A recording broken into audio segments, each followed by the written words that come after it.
بسم الله الرحمن الرحيم. الحمد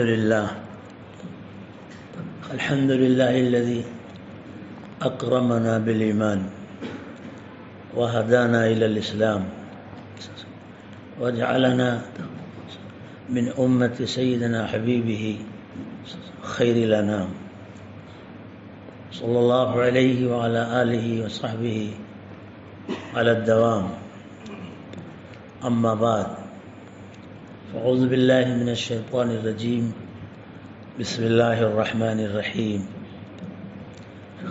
ففروا إلى الله إني لكم منه نذير مبين ولا تجعلوا مع الله إلها آخر إني لكم منه نذير مبين. صدق الله العظيم. وقال النبي سيدنا مولانا محمد صلى الله عليه وسلم في حديثه: عجبا لأمر المؤمن إن أمره كله له خير وليس ذلك إلا للمؤمن إن أصابته سراء شكر فكان خيرا له وإن أصابته ضراء صبر فكان خيرا له أو كما قال صلى الله عليه وسلم. اللهم صل وسلم على سيدنا نبينا مولانا محمد وعلى آل سيدنا مولانا محمد وبارك وسلم كما تحب وترضى عدد ما تحب وترضى. دوستو، بھائیو، بزرگو، سب سے پہلے تو مجھے آپ کو اس بات پر دل کی گہرائی سے شکر ادا کرنا چاہیے، اور ہم شکر ادا کرتے ہیں الحمدللہ کہ اللہ نے حالات کی سختی اور اتار چڑھاؤ کے ایک طویل وقفے کے بعد ہمیں پھر یہ موقع دیا کہ ہم اللہ کے گھر میں بیٹھ کر آج دین کی بات کا کچھ مذاکرہ کر رہے ہیں، جو امر شرعی ہے، مقصد شرعی ہے۔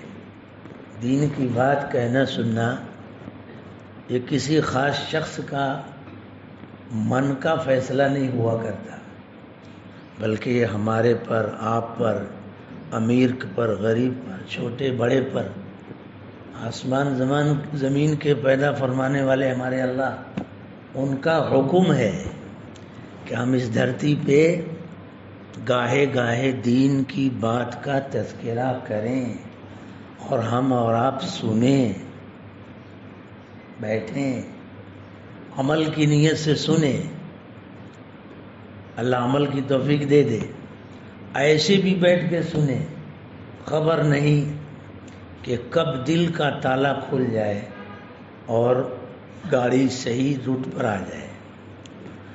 حضرت سیدنا آقا صلی اللہ علیہ وسلم کی خوبیوں اور صفات میں ایک خاص صفت لکھی گئی ہے، مفسرین نے لکھا ہے، محدثین نے بھی لکھا ہے، مفسرین نے اس حدیث کو اپنی کتابوں میں نقل کیا ہے کہ اللہ سبحانہ وتعالیٰ نے آپ صلی اللہ علیہ وسلم کے کو دنیا میں بھیج کر قلوباً غلفا، بند دلوں کو کھولا ہے۔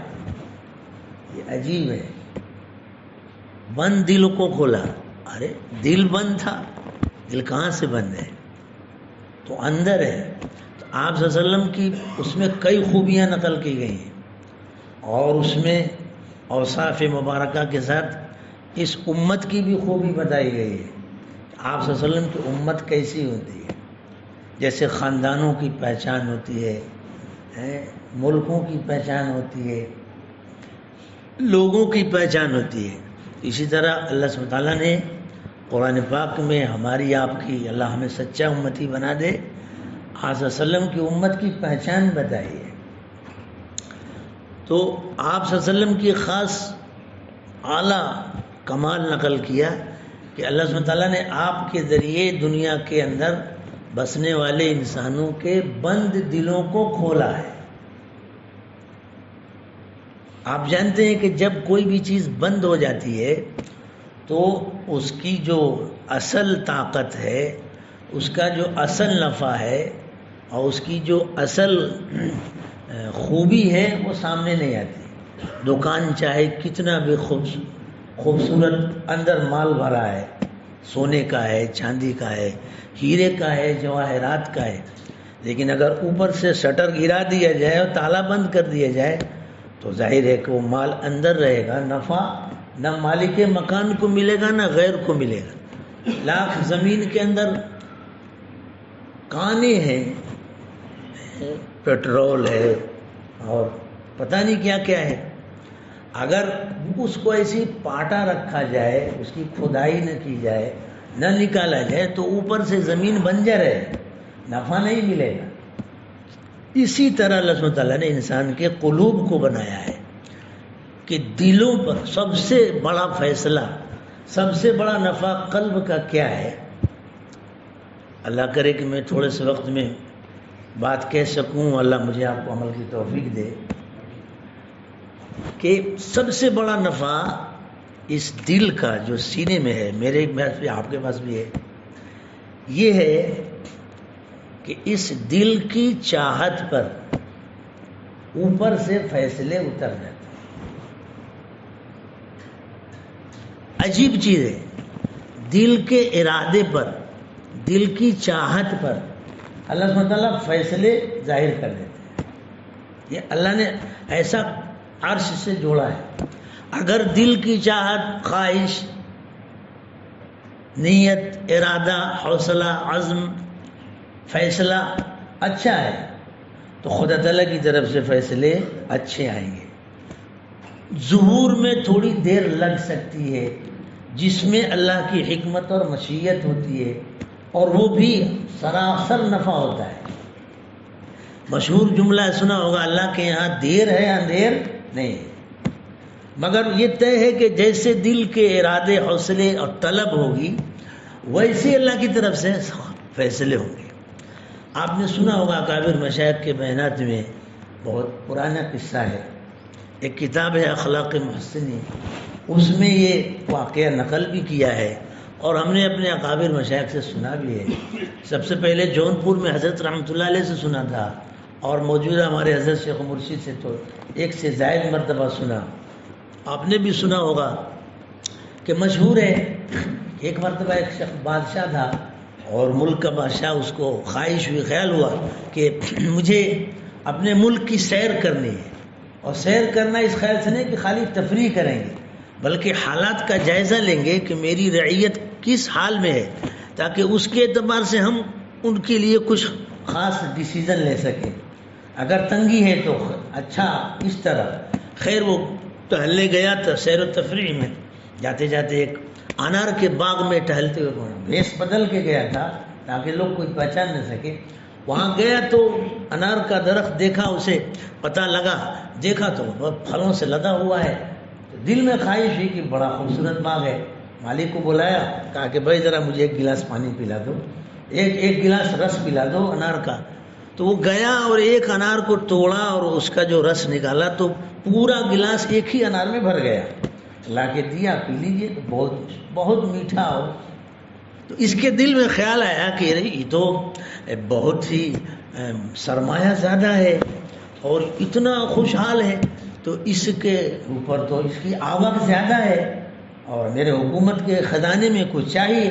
تو اس خیال سے اس نے سوچا، دل میں خالی ارادہ کیا کہ اب مجھے اس پہ ٹیکس لگانا ہے، ٹیکس لگانا چاہیے، کیونکہ یہ بہت زیادہ ہے، اس میں سے کچھ لینا چاہیے۔ اب یہ پکا ارادہ دل میں خیال وہ کر چکا تھا۔ چلتے چلتے اس کی خواہش ہوئی کہ پھر میں دوبارہ کہوں کہ جاؤ ذرا لے آؤ، تو پھر اس نے کہا کہ اچھا ایک گلاس اور لے آؤ۔ تو اس کو چونکہ نیتوں میں خیر کا غلبہ تھا، لوگ پوچھتے نہیں تھے کہ کیا آ گیا، باپ کا ہے کیا تمہارا، جب چاہے مانگ لیا۔ وہ لوگ سمجھتے چلو راہگیر ہے، کوئی پی لے۔ تو دوبارہ وہ گیا تو لانے میں دیر ہوئی، اب اس کو پہلی بار فوراً لے آیا، اس مرتبہ اس کو دیر ہوئی تو آ کے پوچھا، جب لے آیا وہ بھی تھوڑا کم لایا، گلاس میں رس کم لایا، تو پوچھا کہ بھائی اتنی دیر کیوں کی؟ تو اس نے کہتا ہے، جھٹ سے کہتا ہے کہ صاحب میں کیا کہوں، مجھے دکھ ہے۔ کہا کیا ہوا؟ مجھے بہت غم ہے، میں ایسا کبھی دیکھا ہی نہیں۔ تو کہا کیا ہوا بتاؤ تو صحیح۔ تو جھٹ سے کہتا ہے کہ صاحب اللہ خیر کرے، ایسا خطرہ لگتا ہے کہ میرے ملک کا جو بادشاہ ہے اس کی نیت خراب ہو گئی۔ کہا وہ کیا؟ کہا کہ میرے باغ کے جو انار کا باغ ہے، اس کے درخت کا رس سوکھنے لگا۔ میں نے پہلے ایک پھل نکالا تھا، پورا گلاس بھر گیا، ابھی میں ایک توڑا، پھر دوسرا توڑا، کئی پھل توڑا تب جا کے رس نکلا ہے، اور ابھی پورا نہیں بھرا ہے۔ یہ سنتے ہی چونکہ وہ بادشاہ نیک دل تھا، اندر میں رونے لگا دل سے کہ اللہ میرے ایک غلط فیصلے سے تیرے بندے پریشان ہو جائیں، اللہ ایسا نہیں کروں گا۔ اس کو بہت نادم ہوا، رویا، معافی مانگا دل میں، اور پھر ارادہ طے کر لیا کہ اب میں فیصلہ واپس لیتا ہوں اور میں اب ٹیکس نہیں لگاؤں گا۔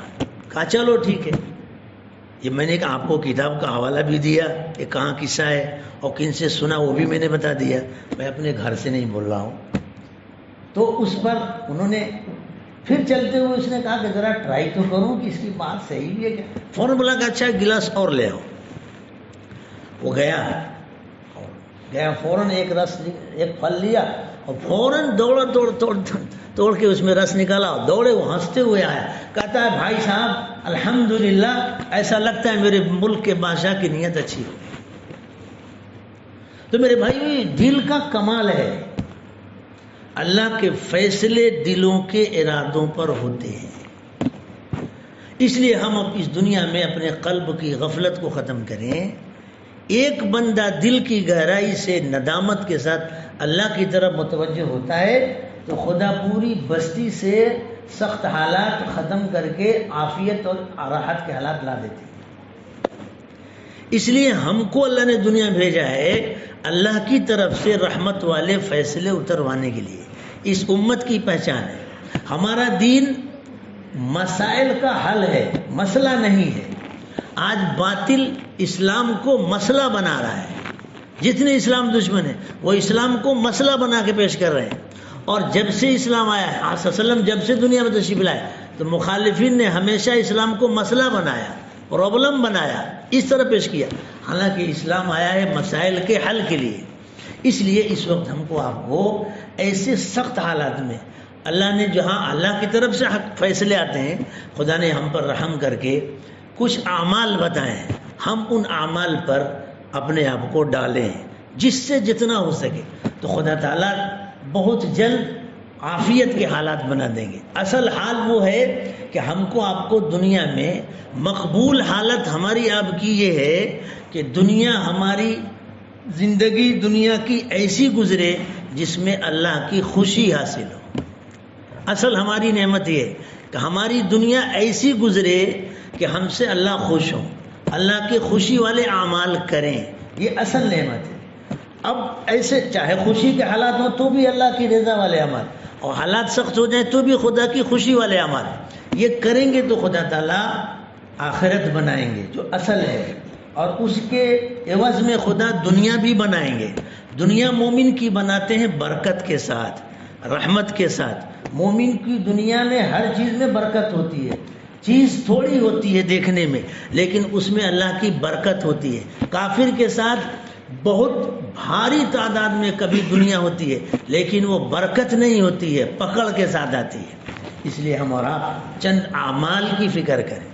ہمارے شریعت نے، اسلام نے وہ اعمال دیے ہیں۔ سب سے پہلا عمل اس میں استغفار ہے، دل کی گہرائی سے ندامت سے استغفار کریں، چلتے پھرتے استغفر اللہ استغفر اللہ، اجتماعی طور پر اس کی کثرت کریں، خالی استغفر اللہ پڑھیں تو بھی خدا کی رحمت آ جائے گی۔ سیدنا حسن بصری رحمۃ اللہ فرماتے ہیں گلی کوچوں میں چلو تو استغفار کرتے چلو، دسترخوان پر بیٹھو تو اس پر اکثروا التوبہ والاستغفار علی مواعیدکم کی تنزل الرحمہ، اپنے دسترخوانوں پہ بیٹھو تو اس وقت بھی خود استغفر اللہ خدا سے مغفرت مانگو تاکہ تمہارے دسترخوانوں پر خدا کی رحمت اتر جائے. کیوں کہ آج کل گناہوں کی کثرت نے، سلبیات کی کثرت نے خدا کے غضب کو بلانا شروع کیا ہے.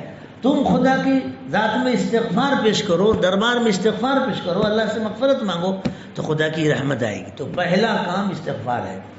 اس کے لیے جتنا ہو سکے ایک آسان وقت ہے. میں آپ کو اس وقت تہجد پڑھنے کے لیے نہیں کہہ رہا ہوں، مصلی پہ کھڑا ہونے کے لیے نہیں کہہ رہا ہوں. اس وقت آپ سے یہ درخواست کر رہا ہوں، رات بڑی ہوتی ہے، رات میں آنکھ کھلتی ہی ہے. شاید ہی کوئی ایسا شخص ملے گا جو ایک بار عشاء کے بعد سوئے تو آخر پوری رات اس کی ختم ہو جائے ایک نیند میں. ایسا ہوگا، میں انکار نہیں کرتا، لیکن کم ایسے ہوں گے. ایک دو بار تو آنکھ سب کی کھلتی ہی ہے. تو اس میں کیا کریں کہ جب آنکھ کھلے استغفر اللہ استغفر اللہ استغفر اللہ. حضرت مولانا سید ابرار صاحب رحمۃ اللہ علیہ حضرت کو غریق رحمت کرے. اللہ والوں کی خاص برکت ہوتی ہے کہ خدا وہ ان کی خاص فہم ہے شریعت کی، ان کے قلب میں، ان کی زبان میں خدا نے نور ایسا رکھا ہے کہ ان کی باتوں پہ عمل کریں تو آپ صلی اللہ علیہ وسلم کی اتباع کی برکت سے آج بھی بند تالے دل کے کھل جاتے ہیں. آج بھی حضرت لکھتے ہیں کہ جب تمہاری بستر پہ آنکھ کھلے اور رات کا آخری حصہ ہو تو تم نہ اٹھ کے پڑھ سکو تہجد اور نہ کر سکو تو اس وقت خالی استغفر اللہ استغفر اللہ استغفر اللہ چند مرتبہ استغفار ہی کر لو. تو اس وقت ایک ٹیم کا تذکرہ اللہ نے کیا ہے، کانوا قلیلا من اللیل ما یہجعون وبالاسحار هم یستغفرون. یہ صحابہ کی مقبول جماعت ہے. صحابہ کی کون سے صحابہ؟ کون صحابہ کی مقدس جماعت. آپ صلی اللہ علیہ وسلم کی آغوش میں تربیت پائے صحابہ کی وہ جماعت ہے مقدس جو اس فرش پہ خدا کے عرش سے فیصلے اترواتے تھے. ہم ان کی نقالی کریں، اتباع کریں. تو اس وقت 10 مرتبہ 15 مرتبہ 20 مرتبہ 100 مرتبہ جتنا ہو سکے استغفار کر لیجئے. میں خدا کے گھر میں بیٹھ کر آپ کی خدمت میں عرض کر رہا ہوں کہ اگر اخیر شب میں آپ نے چند مرتبہ استغفار کیا ہے تو آپ 24 گھنٹہ قلب میں ایک طاقت محسوس کریں. ایسا محسوس ہوگا کہ جیسے کوئی آپ کو شیطان کے مقابلے میں خدا نے رائفل دے دیا ہے. آپ کر کے دیکھ لیجئے، یہ چیز کرنے کی ہے. ایک تو استغفار کی کثرت کیجیے، دوسرے نماز کی پابندی کیجیے.